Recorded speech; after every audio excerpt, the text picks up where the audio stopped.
Welcome to our advanced masterclass on prepositions. If you've ever felt that these small words create big confusion, you're in the right place. Prepositions are the glue of English, connecting words and ideas with precision. But getting them right, especially in more advanced contexts, can be a real challenge. Today, we're going to change that.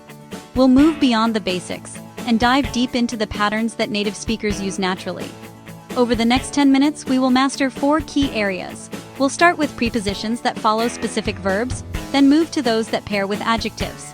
After that, we'll explore common idiomatic expressions where the choice of preposition is fixed and crucial for meaning. Finally, we'll look at collocations, powerful word combinations that will make your English sound more fluent and natural. By the end of this session, you'll have the tools and confidence to use prepositions correctly and effectively in any situation. Ready to begin? Let's get started. We begin with section 11.1. Prepositions with verbs. Many verbs in English must be followed by a specific preposition to complete their meaning. Memorizing these pairs is essential. Let's look at our first one, depend on. We say, our project's success will depend on teamwork. A common mistake is using of. You might hear someone say, it depends of the weather, but the correct form is always, it depends on the weather. Next, apply for. You apply for something you want to get, like a job or a grant. For example, she decided to apply for the management position. Be careful not to confuse this with apply to, which refers to the place or person you are applying to.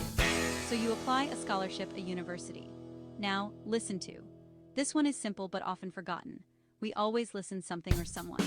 Please listen to the instructions carefully. The error here is dropping the preposition entirely. Saying, listen the music is incorrect. It must be listen the music. Let's cover wait for. When you are anticipating something or someone, the verb is wait for. We have been waiting for the bus for over 20 minutes. A frequent error is to omit for. You cannot say, I am waiting you. The correct sentence is, I am waiting you. The verb agree is a bit more complex as it can take different prepositions. You agree on a topic or a plan. For instance, the committee needs to agree on a budget. You agree with the person. I agree with your assessment. A mistake would be to mix them up, like saying, I agree with the plan. While understandable, agree on the plan is more precise. Let's look at insist on. This pair implies a strong, firm demand. The manager will insist on reviewing all the reports personally. An incorrect usage would be to use to. For example, he insisted to pay is wrong. The correct structure is, he insisted paying. Next up is believe in. This phrase means to have faith or trust in the existence or value of something. She has always believed in the importance of hard work. Don't just say, I believe honesty. To express faith in the concept, you must say, I believe honesty. Our final pair for this section is focus on. It means to concentrate your attention on a particular thing. For the next hour, we will focus on solving this problem. A common error is using in. Saying focus in your work is incorrect. The right way is focus your work. All right. Time for a quick micro quiz to check your understanding. Fill in the blank with the correct preposition. 1. The team couldn't agree the feedback. 3. I need to apply that research grant. Let's see the answers. The answers are 1. Agree the final design. 2. Listen carefully the feedback. And 3. Apply that research grant. How did you do? Let's continue to deepen our practice. Now let's explore how register, that is, formal versus informal language, can affect our choices. Consider the verb object. In a formal context, like a legal proceeding, you would say, the lawyer will object the question. It's a very standard collocation. Informally, your friend might just say, I'm not okay with that, avoiding the formal verb preposition pair altogether. Here's another one, approve of. Your boss might formally state, I don't approve this new workflow. It sounds official and serious. With a friend, you'd likely say something more direct, like, I don't like this new system. Understanding these collocations helps you navigate different social and professional environments. Another key formal collocation is comply with, as in, all employees must comply the safety regulations. Let's revisit agree with a quick tip card. Remember, use agree on for a topic, plan, or decision that multiple people are discussing. Example, let's agree on a time to meet. Use agree with for a person, an opinion, or a statement. Example, I agree with Sarah, that's a great idea. This simple distinction will make your communication much clearer. Time for our second micro quiz. Choose the correct preposition. 1. We must comply with calling for the rules. 2. Do you approve of relying on at his decision? 3. The board objected to for the proposal. Ready for the answers? The correct answers are 1. Comply the rules. 2. Approve his decision. And 3. Objected the proposal. Excellent work. Let's move on to section 11.2. Prepositions with adjectives. Just like verbs, many adjectives are followed by specific prepositions. First up, afraid of. Many children are afraid the dark. A common error is using from. He is afraid from spiders is incorrect. It's always afraid. Next, we have a pair. Good at and bad at. You are good at skill or activity. She is very good playing the piano. The opposite is bad at. I am notoriously bad remembering names. A frequent mistake is using in. While you might be good in school generally, for a specific skill, you are good at. Now for interested in. This expresses curiosity or a desire to learn more about something. He is interested in marine biology. People often mistakenly use for or about. I'm interested for this topic is wrong. The correct phrase is always interested. Let's look at similar to and different from. This car model is quite similar to the previous one. For the opposite, we say, my opinion is different yours. In informal American English, you might hear different than, but different from is considered more formally correct. Next, responsible for. This is crucial in professional settings. It means being in charge of something and accepting the blame or credit. The project manager is responsible for the final outcome. An error would be to use of. She is responsible of the department is incorrect. It must be responsible. Let's talk about proud of. This expresses satisfaction with an achievement. They were very proud their daughter's accomplishments. Be careful not to use for. I am proud for you is a common mistake. The correct expression is, I am proud you. Finally, accustomed to. This means being used to something. After a year in London, he was accustomed to the rainy weather. The mistake here is often with the form of the verb that follows. You must use the ing form. I am accustomed to wake up early is wrong. It should be, I am accustomed to up early.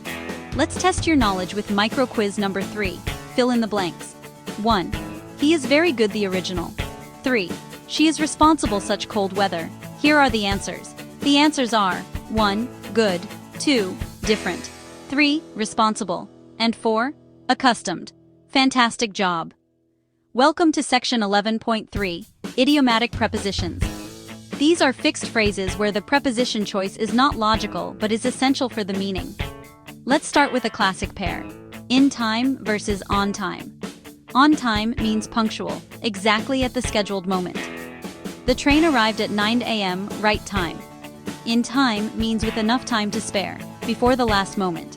We arrived time to get coffee before the movie started. Next, by accident versus on purpose. By accident means something was not intentional. I broke the glass accident. The opposite is on purpose, which means it was deliberate. He didn't forget your birthday, he ignored it purpose. Let's compare at risk and in danger. At risk suggests a potential for future harm.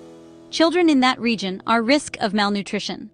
In danger implies a more immediate, present threat. The firefighters are danger of the building collapsing. Here are a few more essential idioms. On behalf of means representing someone. I am speaking my colleagues. In charge of means having control or responsibility, similar to responsible for. Who is this department? And under pressure describes a stressful situation. She works well pressure. Let's play a quick decision game. Scenario 1. You arrive at the airport just as they announce final boarding for your flight. Did you arrive on time or in time? You arrived just time. You almost missed it. Scenario 2. Your manager asks you to lead the new project. Are you in charge of it or on behalf of it? You are the project. You are leading it. We've arrived at our final section, 11.4. Collocations with prepositions. Collocations are words that frequently go together. Learning them as chunks is a powerful way to improve fluency. A great technique is to treat the verb and its preposition as a single unit. For example, don't just learn pay. Learn the chunk pay attention to, as in, you must the details. Let's see this in a mini story. The student didn't pay attention to the teacher. As a result, he failed the exam. Another useful chunk is keep track of. It means to monitor or follow something. It's hard to all the new software updates. Mini story. The secretary uses a spreadsheet to keep track of all expenses. This helps her stay organized. Here's a very common one. Look forward to. This expresses excitement about a future event. Remember, it's followed by a noun or an ing verb. I are meeting next week, or you. Mini story. She had been planning her vacation for months. She was really looking forward to relaxing on the beach. Finally, let's learn deal with. This means to handle or manage a situation or person. As a customer service representative, you have to angry customers. Mini story. The problem was complex, but the team knew how to deal with it. They broke it down into smaller, manageable tasks. We have covered a tremendous amount of ground today. Let's quickly recap. We learned that many verbs and adjectives require specific prepositions. We saw how idiomatic phrases have fixed prepositions that are essential for their meaning. And we discovered the power of learning collocations as chunks, like rely on, participate in, and take care of. The biggest pitfalls are often using the wrong preposition, like depend of instead of depend on, or forgetting it entirely, like listen music. Your challenge now is to spot these pairs in your reading and listening.